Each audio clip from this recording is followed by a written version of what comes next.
They think it means becoming cold, emotionless, or disconnected from life. But Stoicism teaches something far more powerful. Not caring about what doesn't deserve your energy, so you can fully commit to what truly matters.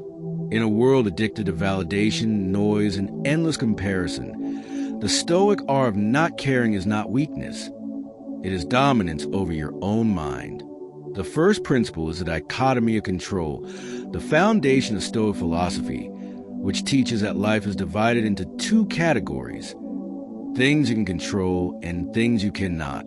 You can control your thoughts, choices, actions, and reactions, but you cannot control other people's opinions, their behavior, the past, or external outcomes.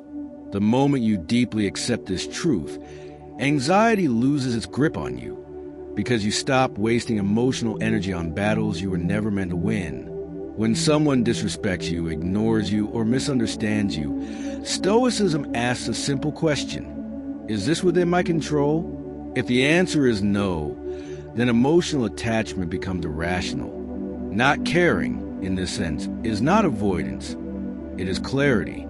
The second principle is negative visualization, a practice where Stoics deliberately imagine loss, rejection, failure, or death. Not to become pessimistic, but to become resilient. When you regularly remind yourself that everything you have can be taken away, you stop clinging desperately to people, status, or comfort.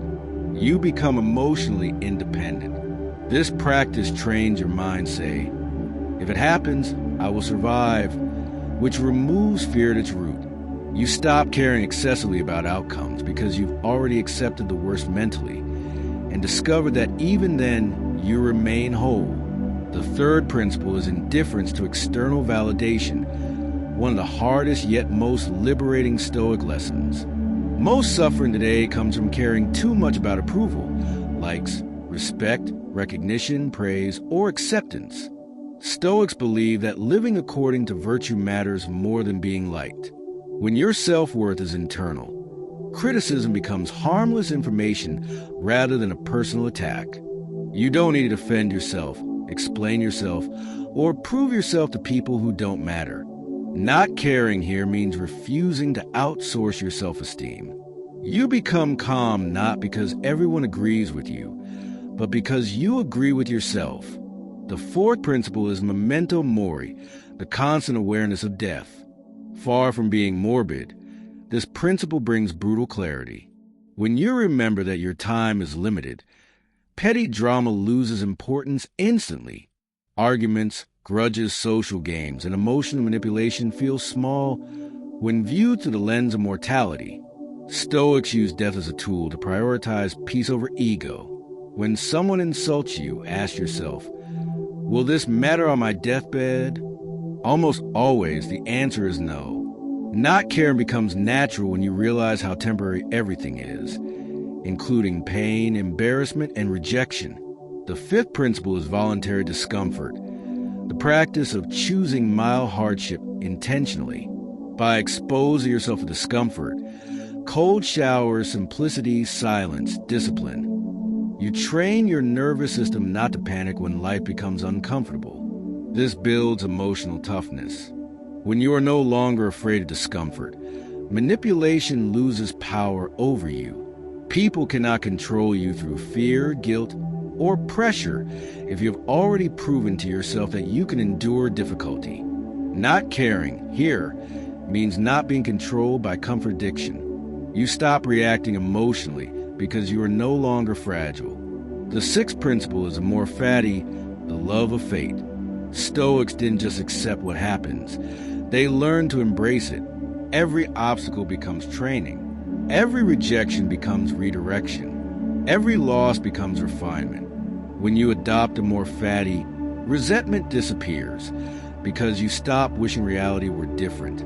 You stop caring about fairness and start caring about growth.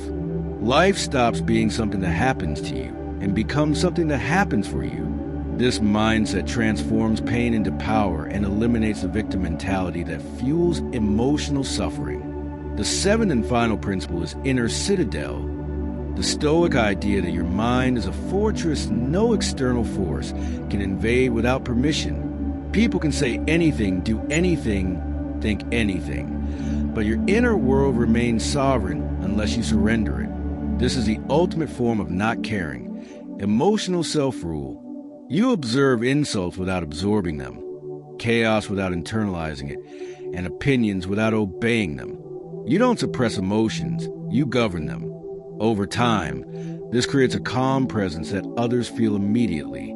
You become unshakable, not because life is easy, but because your mind is trained. Mastering the art of not caring is not about becoming distant or passive. It is about becoming selective, disciplined, and mentally free. You still love deeply, work hard, and pursue excellence, but without desperation, attachment, or fear. You care about virtue, character, and growth, and let go of noise, ego, and external approval. In a world that profits from your emotional instability, Stoicism offers quiet rebellion, peace, control, and self-respect. When you stop caring about what you can't control, you finally gain control over yourself. And that is the highest form of power. Once you understand the foundations of not caring through Stoic principles, the real work begins in daily life. Because true Stoicism is not practiced in silence or isolation, but tested in pressure, relationships, rejection, and uncertainty. The first deeper realization is that not caring does not mean avoiding people or responsibilities. It means refusing to let your emotional state be hijacked by events outside your control. Stoics believe that most people suffer not because life is difficult, but because they demand life to behave according to their expectations. And when reality refuses, frustration is born. When you stop caring about forcing outcomes, you regain inner flexibility. You still act with intention, but you release attachment to results.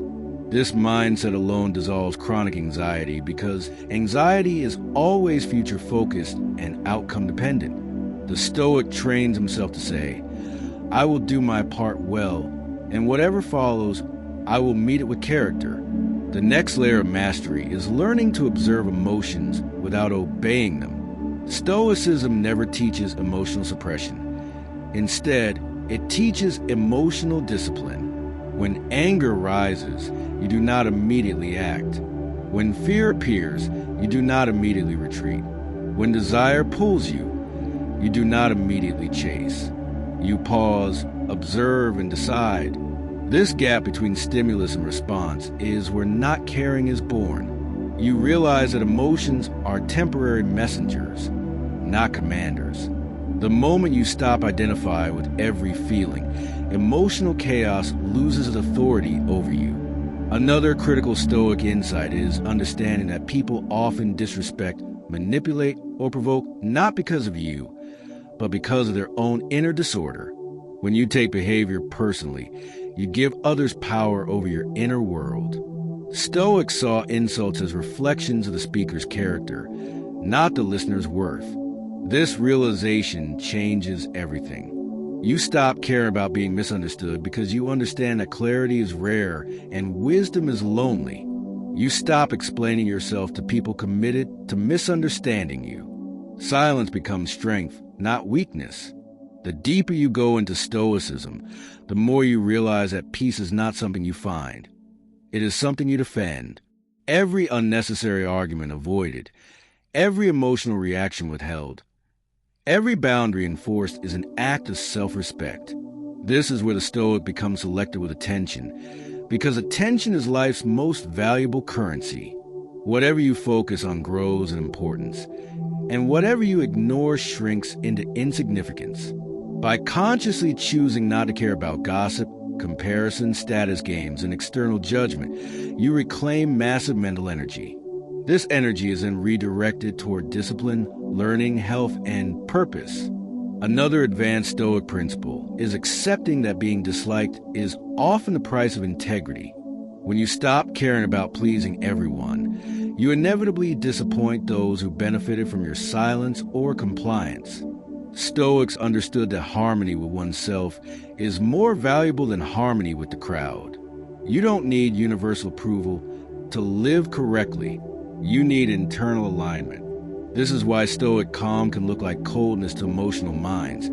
It is not emotional absence, but emotional sovereignty. As you progress, you also learn to let go of the illusion of permanence. Relationships change, roles end, phases close. When you cling, suffering multiplies. When you accept impermanence, gratitude replaces fear.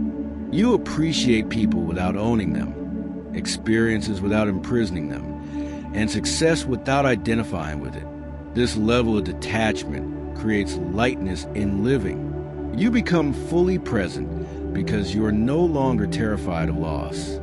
The Stoic who masters not caring also understands the danger of ego attachment. Ego craves recognition, control, and superiority. Stoicism dissolves ego by shifting focus from being admired to being virtuous. You stop caring about looking strong and start caring about being strong. You stop caring about winning arguments and start caring about truth. This internal reorientation makes external noise irrelevant. Even failure loses its sting because failure becomes feedback rather than a personal verdict. Over time, this mindset reshapes your identity.